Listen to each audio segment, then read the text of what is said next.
Kabilang ko sa dagat na apoy, di makahinga sa init na dumadaloy. Ialay mo ang bagong pag-asa sa tulad kong nasadlak sa pagkakasala.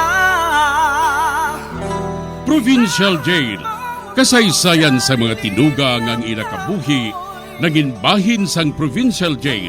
Sa diin ang apat kapamusod sang pader, naging lulubngan sang ilang mga handom kag mga kalipay, nga naging saksi man sang ilang mga pag-antos, kag kabudlay kag paghinulsol. Litong-lito sa nakakabingin ingay, di makatawid sa malawak na lakusan.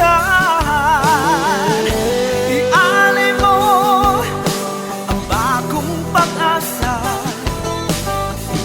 sa tulad kong nasadlak sa pagkakasala.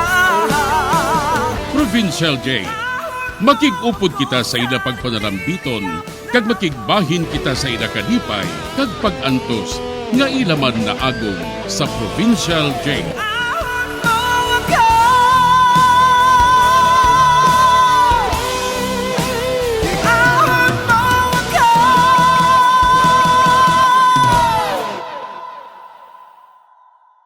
Bilang ko sa dagat na apoy, di makahinga sa init na dumadaloy.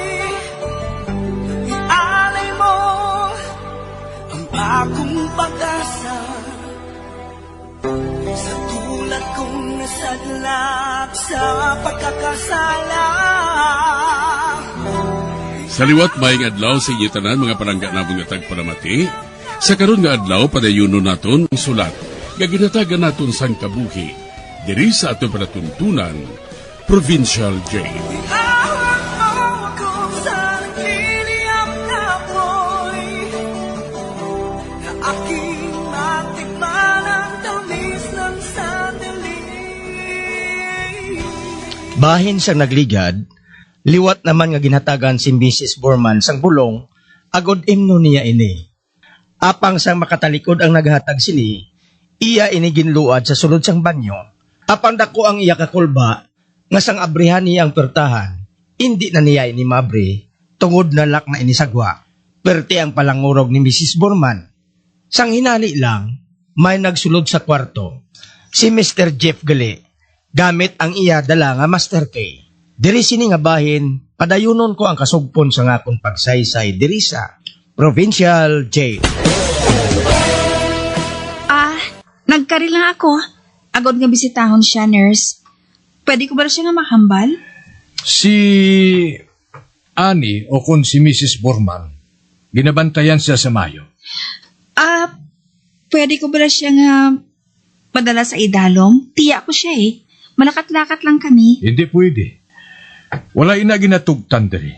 Mahimo mo lang siya maistorya, apang hindi mo siya madala sa Mayo.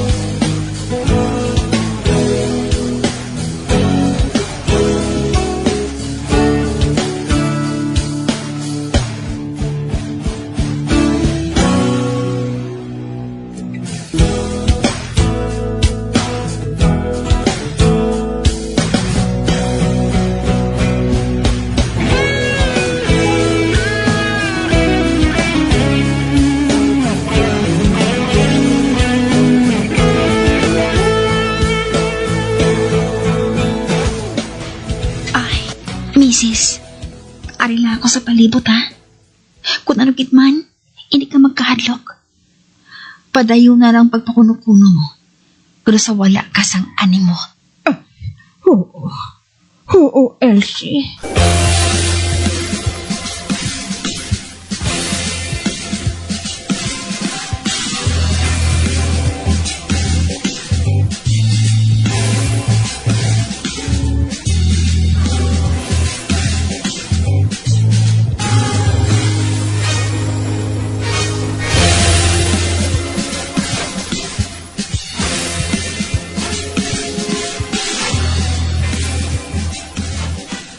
Oh, Diyos ko. Nakulbaan naman ako. Masisubong na nila ako, Patyon. Ay, kag ano ay hanang natabo kay Jeff.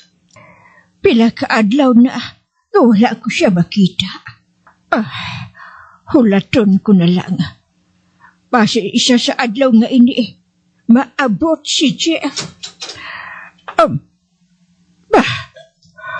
Ay, si Jeff? Ari siya? Jeff! Ginahulat ba ko, ani ay? Ay, Oo, kinahulat ko ikaw. ano naman ang ginhatag nila sa imo? Ginhatagan nila ako sang pills. Apag amo man gihapon ang gibuhat ko.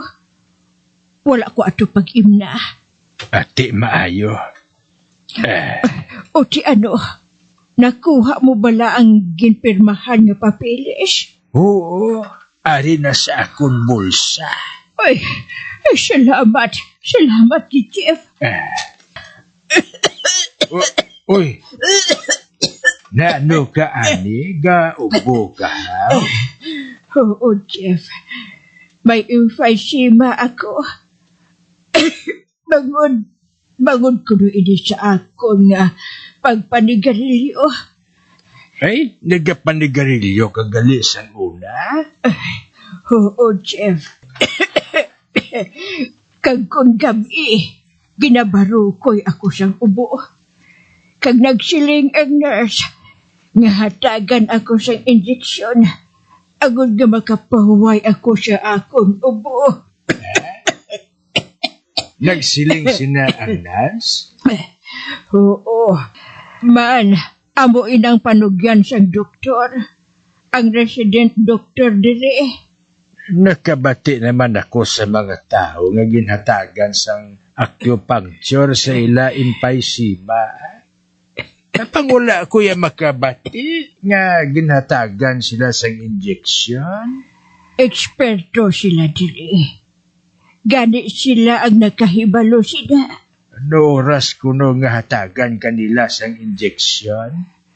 Alas 3 sa surgery. Ay, gali. Ay, kung dalon ka dito, hindi na ako makasulod dito, eh. Ay, ano ang buhaton naton? Naglibot ako sa bilog nga building. Oo. Nagalibot gid ako tungod gusto ko mahibaluan kung ano gid ang lugar nga ini. Kag nakatultol na ako kung sa diin ang surgery room nga ina. Kag kung manaog kita sa akong kwarto, kamagkamang sa palibot, hindi na sila makabantay sa imo. Mangod, hindi ka na makagwa sa kwarto mo, sa sina. Mauntat na sila sang halay bantay sa imo. Wala ka bala mahadlok siyang imo kahimdagan. Pasi madakpan ka. Ay, nano nga madakpan man. Abilidaran ako iya. Bisan ang akon anak, wala sang mahimo. Agod nga matuman ang ila plano sa akon.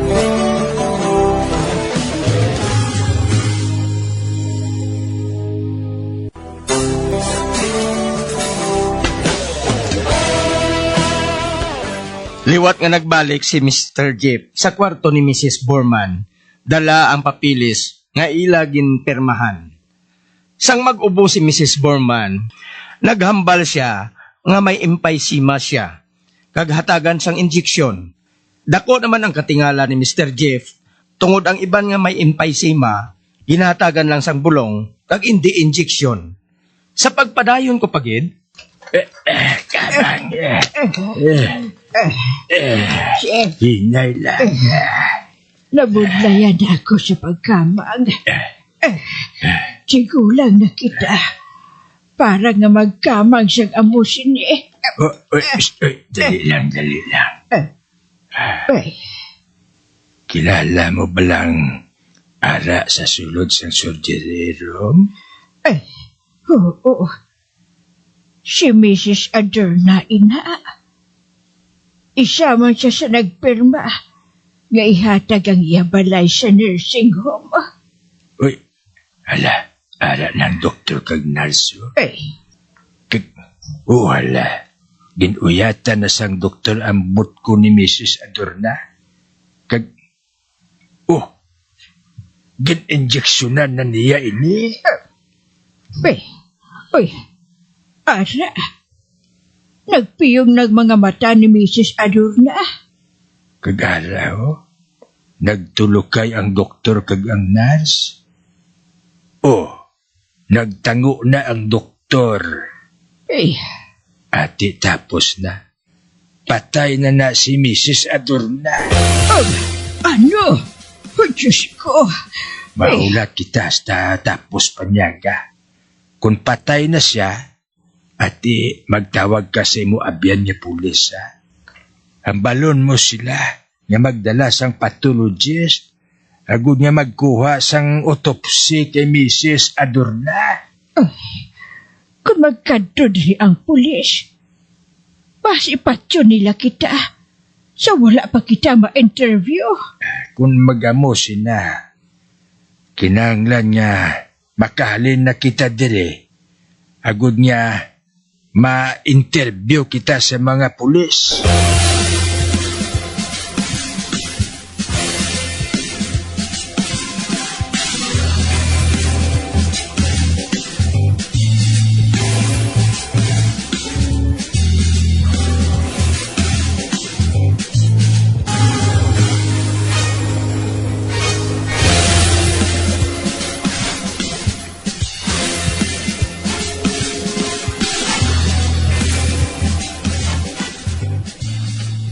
Nurse, din si Mrs. Adorna?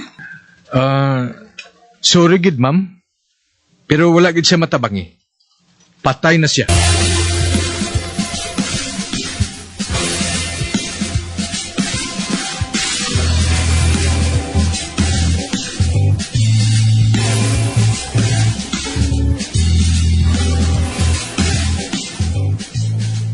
Ani, halin dire sa recreation room.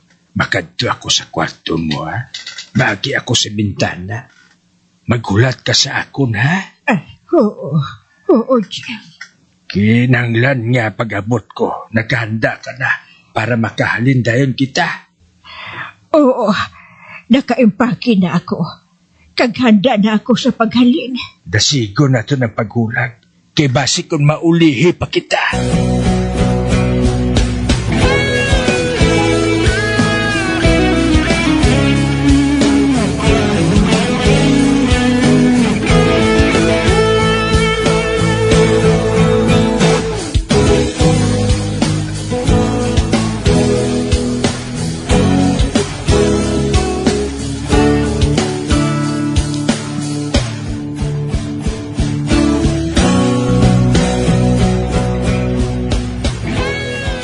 Alin na, nadawat ko na mga dala mo halin sa bintana. Sige na, magpanaog ka na dire. Oo, Jeff. Anik. Nagsanag ang kwarto mo. Dali, lumpat na. Kay ikaw ang ila isunod. Lumpat na.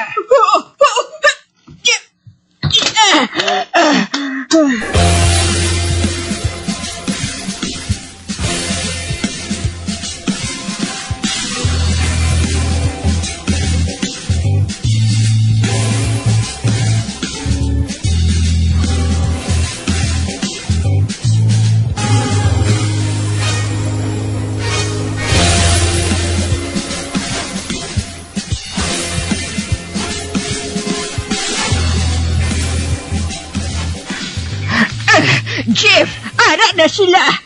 Palakta ng salakyan.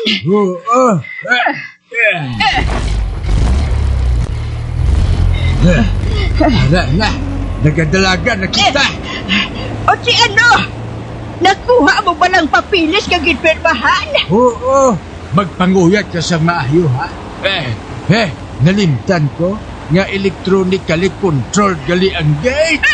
Malapit na sila. Hindi kita magkapalagyo. Panguyat kay ibunggo ko ini sa gate. Ano na?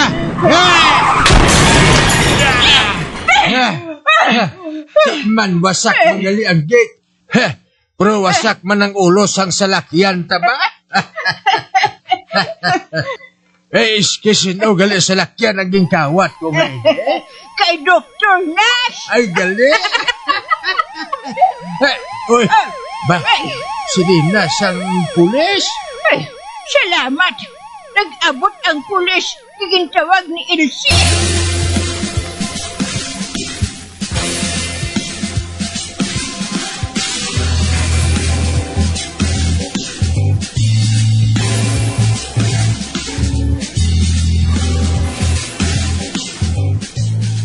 Salamat kay si Chief Detective Berto. Ginatagis ang iyabalatian sa atay. Kagato sa ospital. Kag mahapos para sa akon nga mag-cover kay Mr. Jefferson. Insugiran ako ni Mr. Jefferson. Nga nahadlok sila nga may matabo sa ila kabuhi ni Mrs. Borman. Bangod na buksan ang opisina. Kaginkuha niya ang papilis ni Mrs. Borman. Kag sa tiyon nga ini, ang mga papilis ang iban nga biktima. Ginukay na. Kag napamatudan nga napatay ang mga ini sa overdose ang morphine. Kag siling pagid ni Mr. Jeff, nga although nga may criminal record siya, apang reformado na siya nga kawatan. Ang matuod nga pagkatao ni Dr. Nash, amo nga kriminal siya sa Germany. Kag wanted sa mga pulis, tungod sang madamo nga mga scam. Ginpadala ni Elsie ang balita sa mga pamantalaan. Kag si Mrs. Borman, kag si Mr. Jeff, ginkabig nga mga hero.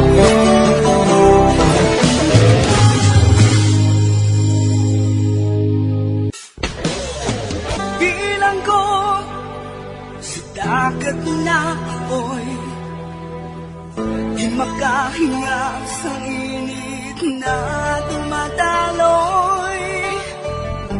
Ialay mo ang bagong pag-asa sa tulad kong nasadlak sa pagkakasala. Magambyan sundagin ninyo sa pagpamati ang mga kasugpon sang sulat nga aton man ginatagan sang kabuhi diri sa atong patuntunan, Provincial Jail. Kag kami diri sa gihapon wala gid nagakalipat sa pagpangagda sa inyo. Nga kung kabuman may kasaysayan, ipadala lang diri sa atong palatuntunan, Provincial Jail, DYWB, Bombo Radio, Bandalagan, Siyudad Sang Bacolod. Sa direksyon ni Melvin Gatuslao.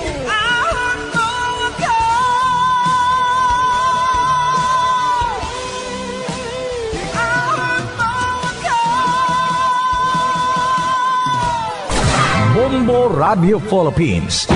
Patuloy na #1 sa drama. Basta Radio Bombo!